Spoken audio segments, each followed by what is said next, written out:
आणि आता पाहणार आहोत लोकसभेच्या महासंग्रामासंदर्भातील टॉप 9 बातम्या। उमेदवारी जाहीर झाल्यानंतर हेमंत गोडसे यांनी फडणवीसांची भेट घेतली। हेमंत गोडसे आज मोठं शक्तिप्रदर्शन करत उमेदवारी अर्ज भरणार। नाशिकमधून महायुतीचे उमेदवार हेमंत गोडसे आणि दिंडोरी लोकसभेच्या उमेदवार भारती पवार आज उमेदवारी अर्ज दाखल करणार। अर्ज दाखल करण्यापूर्वी मुख्यमंत्री आणि उपमुख्यमंत्र्यांच्या उपस्थितीमध्ये दोन्ही उमेदवारांचं जोरदार शक्तिप्रदर्शन असणार।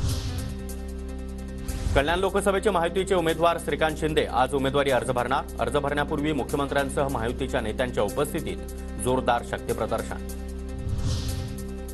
उत्तर पश्चिम मुंबईचे ठाकरे गटाचे उमेदवार अमोल कीर्तिकर आज उमेदवारी अर्ज दाखल करणार। कुटुंबियांकडून अमोल कीर्तिकर यांचं औक्षण। अमोल कीर्तिकर विरुद्ध रवींद्र वायकर असा सामना रंगणार।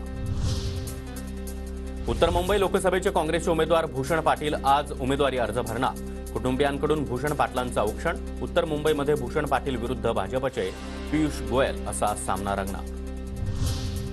भिवंडीचे महाविकास आघाडीचे उमेदवार सुरेश उर्फ बाळ्या मामा म्हात्रे आज उमेदवारी अर्ज दाखल करणार। अर्ज भरताना जयंत पाटील आणि जितेंद्र आव्हाड देखील उपस्थित राहणार।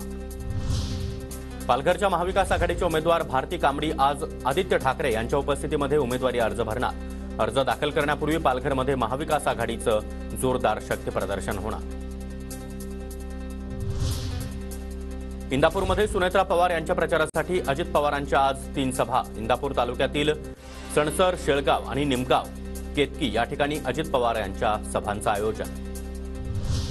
महायुतीचे उमेदवार उज्ज्वल निकम आज राज ठाकरे यांची भेट घेणार। राज ठाकरे यांच्या शिवतीर्थ या निवासस्थानी जाऊन भेटणार। निकम यांना उत्तर मध्य मुंबईतून भाजपकडून उमेदवारी।